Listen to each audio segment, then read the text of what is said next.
Donc quand on fait du machine learning ou du deep learning, on fait de l'apprentissage statistique, c'est-à-dire qu'on va apprendre des statistiques à partir d'exemples. Et donc qui dit exemple dit données d'exemple, donc il va falloir collecter ces données. Et donc il y a toute une méthodologie pour collecter ces données et le faire bien et voir comment le modèle apprend, etc. Et c'est un petit peu le sujet de cette vidéo. Donc si vous êtes déjà développeur, il y a quelque chose qui va vous parler très très bien, c'est que quand vous avez un problème, que vous voulez résoudre, ce problème, il est d'abord décrit par des spécifications. Ces spécifications vous disent le programme doit prendre ça en entrée, se comporter comme ça, donner ça en sortie, proposer tel calcul, etc. Voilà la complexité, peu importe. Voici les cas d'erreur, voici ce genre les situations particulières, etc., etc. Vous lisez ces spécifications-là et vous dites très bien, ça y est, go, j'écris mon code, et vous écrivez le code qui résout ce problème en suivant ces contraintes, en suivant tout ça. Et puis, au bout d'un moment, en fonction du langage que vous utilisez, mais supposons que voilà, c'est la métaphore, ce code, vous allez le compiler. Donc, pour ceux qui ne sont pas développeurs, c'est un programme qui va lire le code que vous avez écrit et qui va le traduire en exécutable, quelque chose qui est capable vraiment d'être un programme et plus juste du texte, donc il va exécuter le code qui a été écrit. Et là, enfin, vous avez votre logiciel.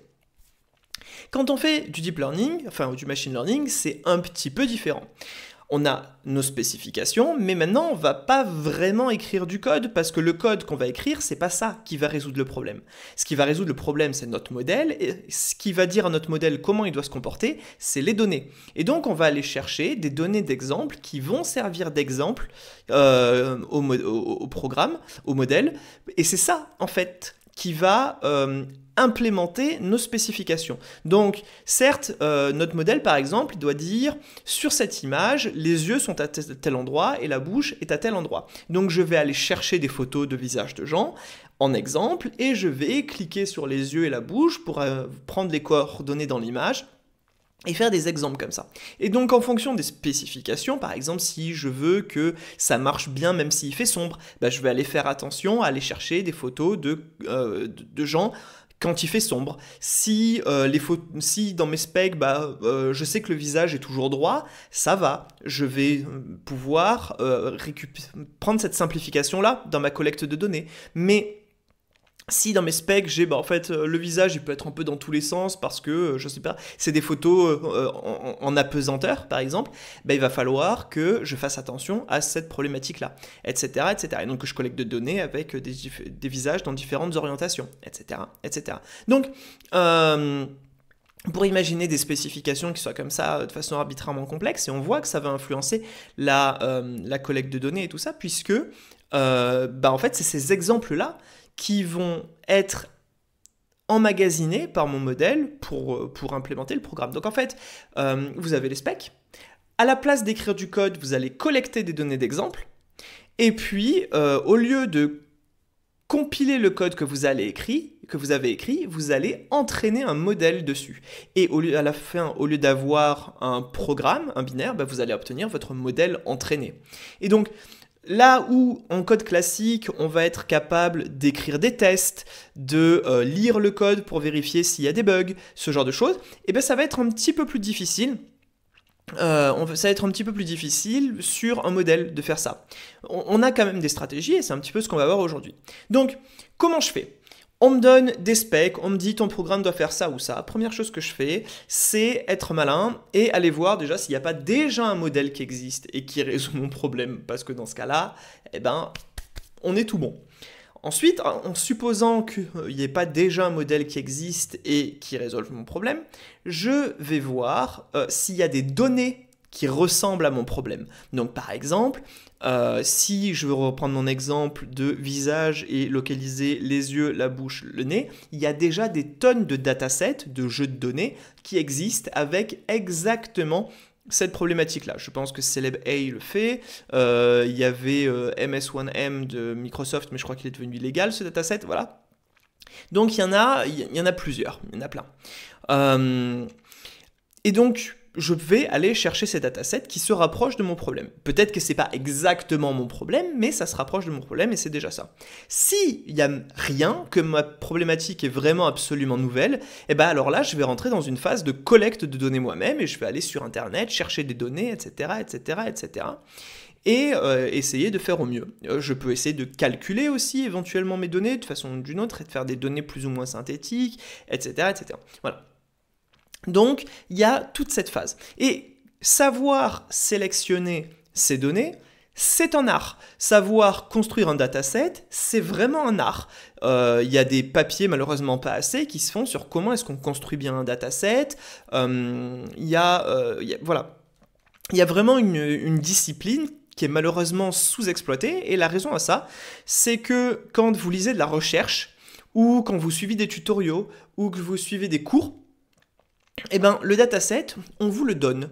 On vous donne le dataset parce que, en fait, ce qui, malheureusement, intéresse souvent les gens, donc le prof, les gens du concours, etc., en fait, c'est de mettre tout le monde plus ou moins sur un pied à égalité et de comparer les modèles entre eux. Sauf qu'un modèle, comme on vient de le voir, il est dépendant des données qu'il intègre, puisqu'en fait, il va au mieux imiter le comportement, imiter les spécifications des exemples, imiter le comportement des exemples qui sont fournis. Donc, souvent, c'est passé sous silence et c'est vraiment dommage parce que n'importe quel machine learning engineer ou researcher qui se respecte vous le dira, le secret, c'est dans les données. La première chose à faire si vous avez un modèle qui est pas top, c'est de voir si vous pouvez améliorer les données d'entraînement. Voilà.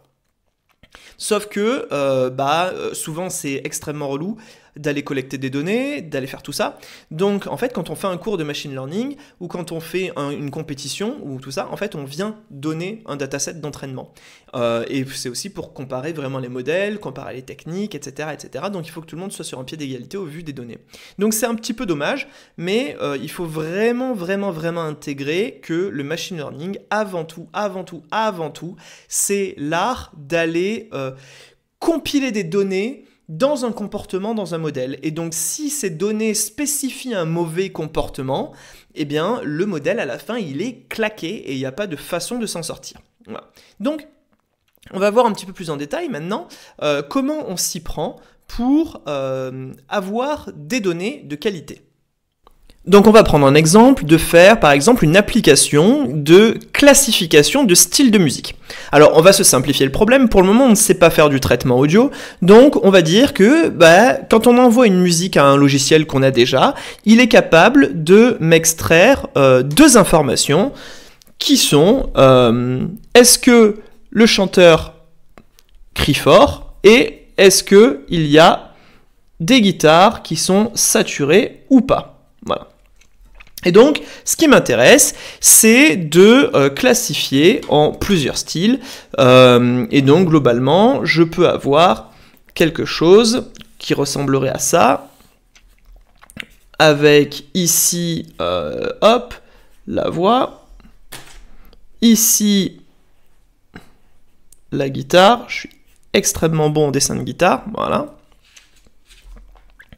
Et donc, on va avoir un petit peu des groupes comme ça, où je vais avoir par exemple si le chanteur chante pas très fort et qu'il n'y a pas trop de guitare, voilà, je vais avoir des exemples comme ça, hop, ici, qui sont plutôt de la pop.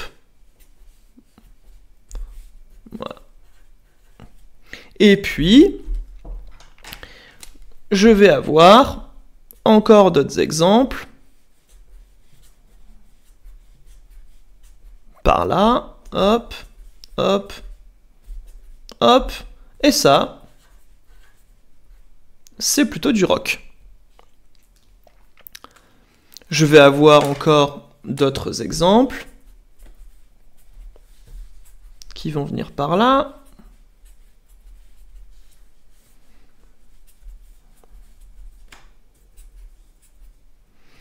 Ça, c'est plutôt du métal. Et puis, si ça chante fort et qu'il n'y a pas de guitare, hop, voilà, ici, ça c'est plutôt de l'opéra. Voilà. Donc, j'ai mes données qui sont à peu près comme ça. Donc, on voit qu'il y a évidemment des limites qui sont poreuses entre les groupes, etc., etc., etc.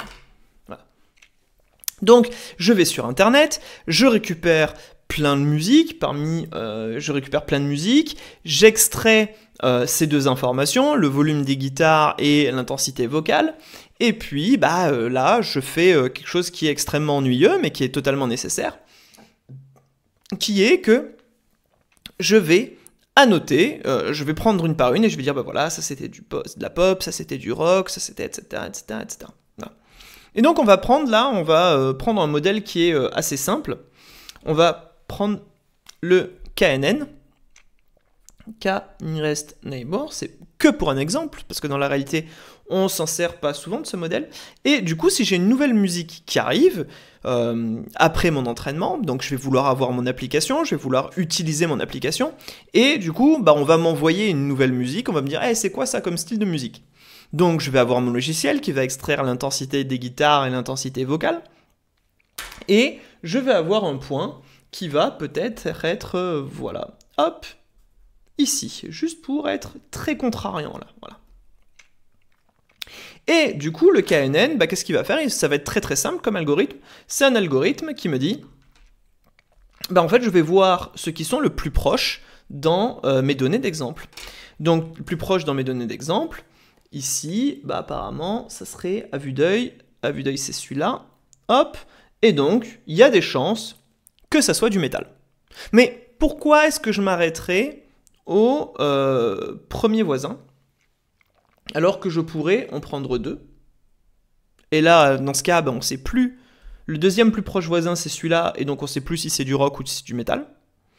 Et puis si on prend un troisième voisin, peut-être que c'est celui-là, hop, là on a un vote à la majorité, où on est plutôt dans le style, là le métal est plutôt d'accord. Il y a 2 votes pour le métal, 1 vote pour le rock. Donc, il y a quand même un choix à faire à ce niveau-là. Et ça, c'est un choix de configuration à faire au début. C'est un choix de configuration à faire au début, en disant, voilà, maintenant, mon modèle, il est déployé. Et donc, je vais devoir choisir combien de voisins je choisis pour faire mon vote et pour décider du style. Et ça, c'est important. Pourquoi c'est important? Parce que si juste je prends mes données d'entraînement, vous voyez, hop, j'ai mes données d'entraînement, mes données de training, et que je teste mon algorithme sur mes données de training, qu'est-ce qui va se passer?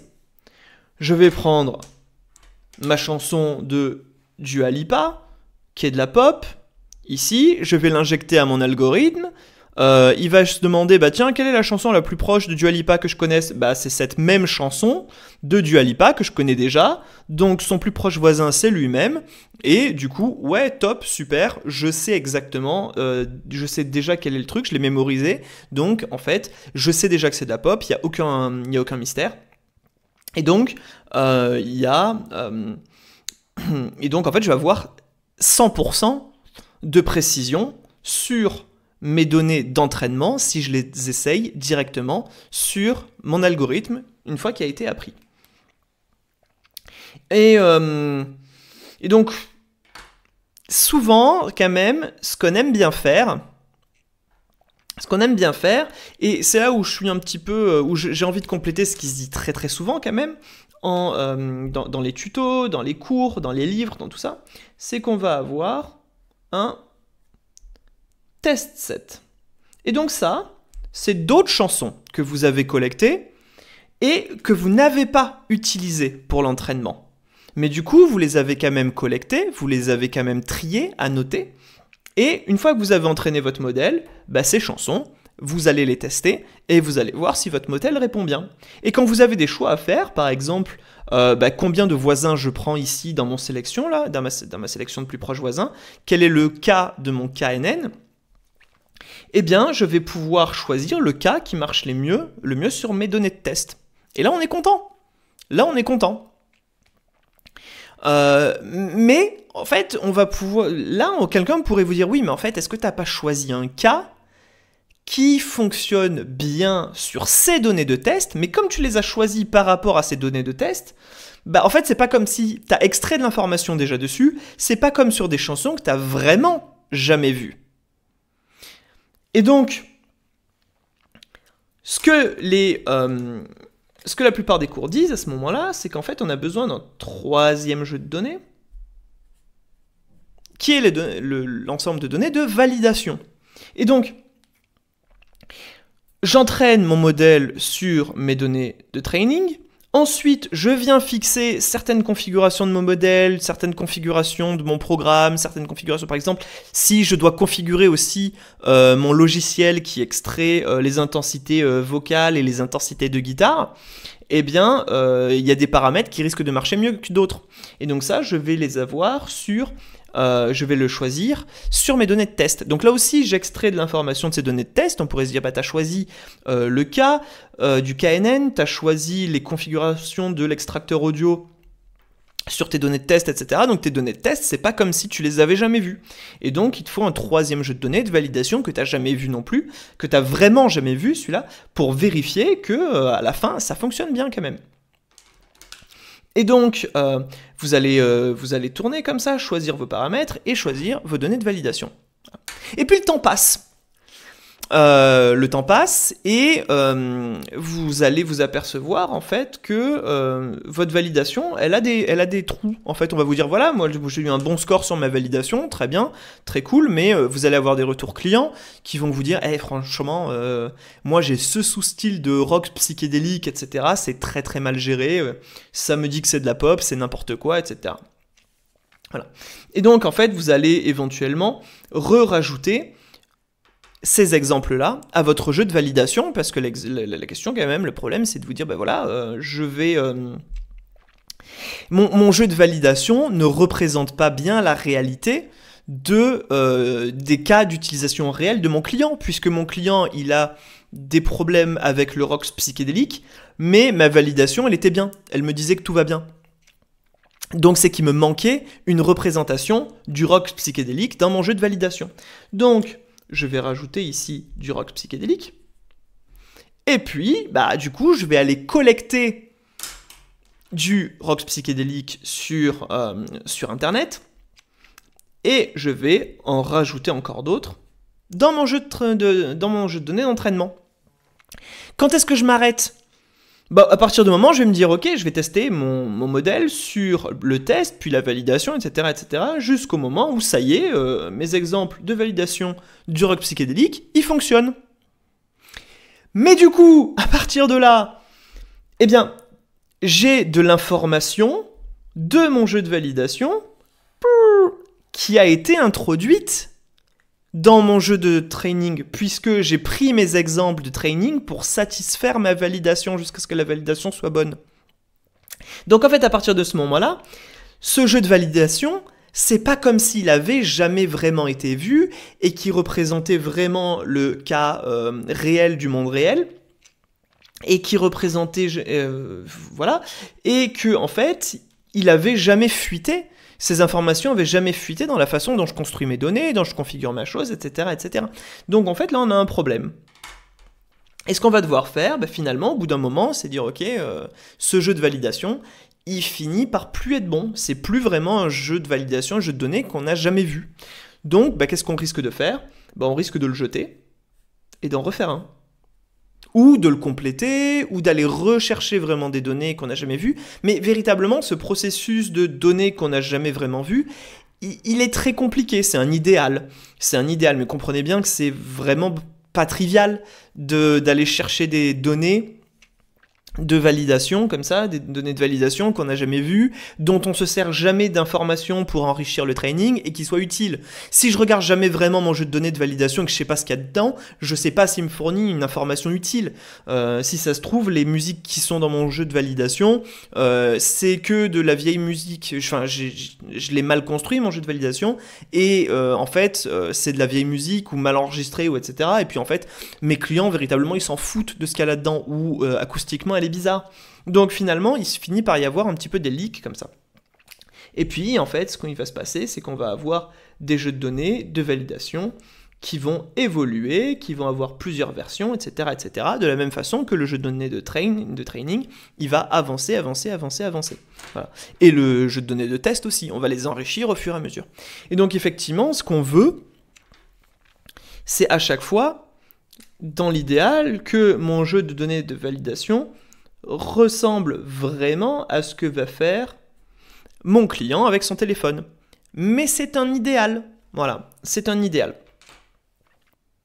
Et donc on voit un petit peu effectivement ce que va être le cycle réel de la donnée dans une application du monde réel. C'est que d'abord, je construis un jeu de données de validation. Ça va me permettre tout de suite d'évaluer mon modèle s'il est bon. Directement, là, je vais constituer ce jeu de données de validation, c'est mon objectif. Voilà, c'est ma spec. Si mon modèle fonctionne bien, il doit fonctionner bien sur mes données de validation. Et donc effectivement, ça va être des données que je vais collecter, et soit je vais les prendre un petit peu aléatoirement en me disant bah comme ça j'introduis pas de biais, soit je connais exactement un petit peu les choses importantes du moment, enfin les choses importantes pour mon application, et j'arrive à constituer un jeu de validation qui représente bien ma problématique. Par exemple, si je veux faire cette fameuse application de reconnaissance de musique, et que je connais un peu mon public, et que je sais que mon public va s'intéresser à des choses qui sont récentes, bah, je vais mettre des musiques récentes à l'intérieur. Voilà. Ensuite, à partir de ces données de validation, je vais commencer à collecter de la donnée de training, en ayant en tête les objectifs que ma validation m'a fixés. Puis, je vais entraîner un ou plusieurs modèles que je vais faire tourner sur mon jeu de données de test. Donc là, on a du modèle training. Et ça, c'est du train data. Voilà, la modèle train. Et puis, ce modèle, je vais continuer par... Je vais le déployer, en fait. Je vais ensuite le déployer, hop, dans mon appli.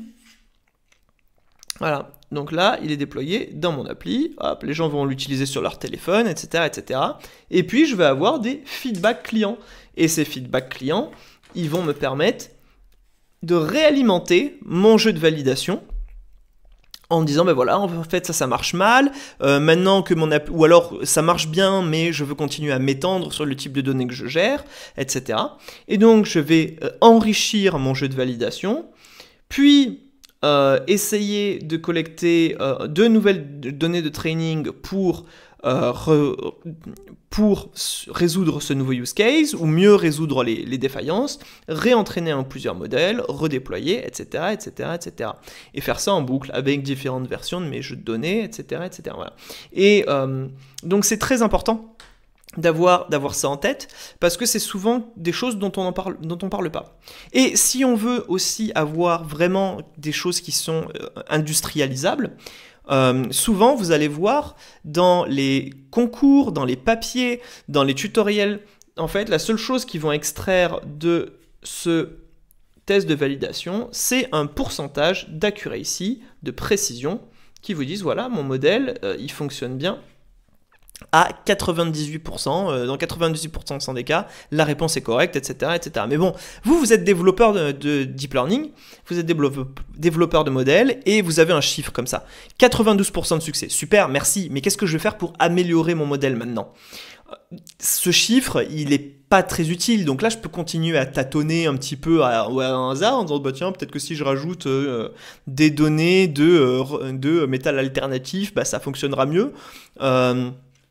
Mais c'est pas très utile. Alors, ce que je vais faire, c'est que, évidemment, je vais commencer à regarder mes données de test et de validation pour aller vérifier ce que fait le modèle, regarder les cas d'erreur, regarder dans quel cas le modèle fournit des prédictions qui sont précises, dans quel cas le modèle fournit vraiment des grosses erreurs, dans quel cas éventuellement le modèle est incertain, etc., etc. Et ça va me donner des informations sur le type de données qui me manquent, ou sur les types de données qui sont difficiles pour le modèle. C'est pas forcément parce qu'il y a des données que le modèle va bien réussir à tout modéliser et va pouvoir faire du 100%. Il peut y avoir une ambiguïté naturelle, il peut y avoir un modèle qui est trop faible pour résoudre la tâche, il peut y avoir une représentation des données qui n'est pas suffisante pour résoudre la tâche, parce que là, effectivement, faire de la classification de style, par exemple, de musique, avec ces deux données-là, c'est ridicule en réalité. Donc, on comprend bien qu'on ne pourra pas faire 100%. On comprend bien que, sur mon exemple de classification de style de musique, il y a des gens qui passent leur journée à débattre de quel style c'est dans cette chanson, et à inventer des noms de musique à rallonge en disant « mais non, mais c'est du symphonique, death metal, alternatif, doom ». Voilà. Donc, en fait, ça va pas, évidemment, on n'atteint pas du 100%, quoi que ça veuille dire. Mais donc du coup, quand on va développer notre jeu de validation et notre jeu de test, en fait, ce qu'on va finir par avoir, c'est aussi des choses que trop peu souvent on fait, c'est qu'en fait, on va faire des sous-ensembles, et on va avoir des sous-ensembles de données, et ça, il y a très peu de gens qui en parlent. Donc sous-ensemble, par exemple, voilà, en fait, mes sous-ensembles, hop, rock, métal, etc., etc. Et puis, je vais aussi avoir des sous-ensembles, tiens, ça va m'intéresser d'avoir un jeu de données, un sous-ensemble de données ambiguës, un sous-ensemble de données faciles. Hop, en disant, bah, si mon modèle fait faux sur ces données qui sont faciles, il est sérieusement claqué. À l'inverse, si sur mes données ambiguës ou mes données difficiles, le modèle fait pas très bien, bah ça va, c'est pas trop grave, c'est pas surprenant. Si il fait bien sur le rock mais pas sur le métal, peut-être que je manque de données de métal ou que le métal est dur à classifier, etc. etc. Voilà. Et donc ça c'est assez important d'en parler parce que vraiment c'est un petit peu tu dans toute la littérature et je connais beaucoup trop de gens qui en fait récupèrent leur accuracy et s'arrêtent là et puis ils ont un chiffre. Et puis ils savent pas trop comment l'améliorer ensuite leur modèle derrière. Bah voilà comment on améliore, c'est qu'en fait on va regarder la donnée, on va essayer de la trier, on va essayer d'en extraire des informations, on va essayer de se faire une roadmap un petit peu plus intéressante, etc. Voilà. Et du coup, quand on a ça, bah, on va s'apercevoir de quelque chose, c'est qu'au bout d'un moment, on va vouloir collecter de la donnée. Hop. Et ça c'est de plus en plus vrai en deep learning aussi. C'est que j'ai mon accuracy, la précision de mon modèle, et là, j'ai ma quantité de données. Voilà. Et du coup, bah, j'ai collecté des données, et j'ai une certaine accuracy. Hop, 100% ici. Et là, la question qui se pose, c'est est-ce que j'ai assez de données, en fait? Alors, il y a des algorithmes qui gèrent très très bien des grosses quantités de données, et qui au contraire s'en repaissent volontiers et performent très très bien, c'est typiquement le cas des réseaux de neurones. Et donc, la question c'est, bah voilà, maintenant, est-ce que j'ai assez de données ou est-ce que c'est... Et si mon modèle performe pas très bien, est-ce que c'est parce que mon modèle est pas bon ou parce qu'il a pas assez de données? Donc en fait, mes spécifications, si on peut voir ça comme ça, sont pas assez exhaustives. Et donc je peux faire quelque chose, c'est je peux prendre que la moitié de mes données, que j'ai collecté, et entraîner un modèle, et regarder son accuracy ici. Et du coup, je peux prendre un petit peu comme ça des sous-ensembles de tailles diverses, et regarder la trend, comment cette courbe elle évolue de accuracy en fonction de mes données. Et du coup, je peux faire une projection, je peux me dire, bah tiens, si j'avais 2 fois plus de données, donc ça généralement c'est en log scale, parce que ça marche comme ça malheureusement, si j'ai 2 fois plus de données, je vais être capable d'estimer que mon accuracy va monter ici. Donc ça me permet de dire, est-ce que c'est rédhibitoire d'aller chercher 2 fois plus de données parce que ça va me coûter cher, mais est-ce que ça vaut le coup par rapport au gain que j'estime? Et parfois le gain sera minime, parfois le gain sera énorme, et donc si le gain est minime, on dit bah non, en fait il faut plus travailler sur la science, sur le modèle, peut-être sur le problème en lui-même et exprimer le problème d'une façon différente. Et parfois, on dira, bah non, en fait, le modèle, clairement, il n'est pas saturé, il y a encore vraiment de la marge, et pour le gain que j'attends en doublant la taille de mes données, ça vaut le coup d'aller dépenser cet argent ou cette énergie. Voilà. Donc ça c'est important. Alors, pourquoi je dis que ça, souvent, c'est en échelle log? Et donc c'est-à-dire que ce qui nous intéresse pas, c'est pas de rajouter 30 exemples, puis 30 exemples, puis 30 exemples, c'est de doubler, puis doubler, puis doubler. Ce qui nous intéresse, c'est d'avoir un facteur multiplicatif. Bah parce qu'en fait, imaginez que vous lisiez un bouquin, que vous vouliez apprendre de la physique quantique, vous lisez un bouquin. Ok, ce bouquin, vous allez en extraire plein d'informations. Puis, vous lisez un deuxième bouquin. Et il y a beaucoup d'informations qui vont être redondantes, en fait, entre ces deux bouquins. Et si vous lisez un troisième bouquin, bah il va y avoir encore moins de nouvelles informations. Et donc, en fait, petit à petit, on a vraiment des diminishing returns, on a vraiment des retours qui diminuent en fonction de la quantité de données. Voilà, on a de moins en moins d'informations utiles. Peut-être que vous allez relire un livre, au bout du 10e livre, le 11e, il va plus rien vous apprendre. C'est juste une reformulation de ce qui vous a été dit avant. Voilà. Sur ce dessin-là, hop, on pourrait viser ce point-là et se rendre compte que cette chanson ici, elle ne sert à rien dans mon jeu de données avec mon KNN. Parce que finalement, tous les points qui l'entourent sont du même style musical. En fait, les seuls points qui vont me servir, ce seraient ceux qui seraient plutôt sur les frontières, sur les bordures entre chaque style. Voilà. Donc ça, c'est des notions qui sont importantes à avoir en tête. Et puis, du coup, maintenant, vous êtes prêt à récupérer vos données, à entraîner vos données. Vous allez aussi vous poser la question de la qualité de vos données. Et pour avoir la qualité de vos données, ça, il faut les regarder. Il faut regarder vos données et il faut vous dire, tiens, ça, est-ce que c'est une erreur? Est-ce que c'est naturellement ambigu? Et si c'est ambigu, est-ce que je veux spécifier comment mon modèle doit se comporter à ce niveau-là? Et donc, rajouter de la donnée à cet endroit-là. Et puis, des fois, j'ai des doutes. Alors, ce que je vais faire, c'est que pareil, mon jeu de données, en fait, hop, mon train set, il était rouge, il va être subdivisé en plusieurs bouts.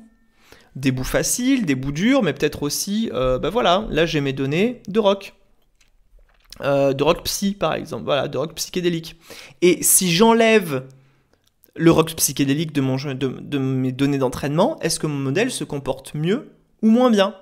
Et donc, je peux faire des études par ablation, comme ça, en enlevant des choses, entraînant mon modèle, rajoutant des choses, entraînant mon modèle, et voir si ça contribue positivement ou négativement à mes scores en validation. Voilà. Donc tout ça, effectivement, ça va être très important. On peut mettre en place aussi des stratégies de traitement des données. Si on veut décider ensuite d'extraire encore d'autres informations pour ma classification style musical, pas que le volume de la guitare, pas que le volume de la voix, mais par exemple, je sais pas, la vitesse de la batterie, eh bien, on va pouvoir faire un test sur est-ce que en rajoutant cette information-là, est-ce que mon modèle se comporte mieux ou moins bien? Est-ce que c'est une information qui lui est utile ou au contraire qui lui est nuisible, etc. etc. Voilà. Donc quand on a ça, on a vraiment une bonne idée de ce que c'est que les données pour le machine learning, comment on les collecte, comment on s'en sert pour avoir des objectifs sur le futur, sur la collecte future, sur l'interprétation aussi de où j'en suis, comment j'améliore mon modèle, etc. etc. Voilà. Et donc, dans la prochaine vidéo, je suppose qu'on va commencer à vraiment parler de ce que c'est que ces maudits modèles et commencer à parler vraiment de réseaux de neurones.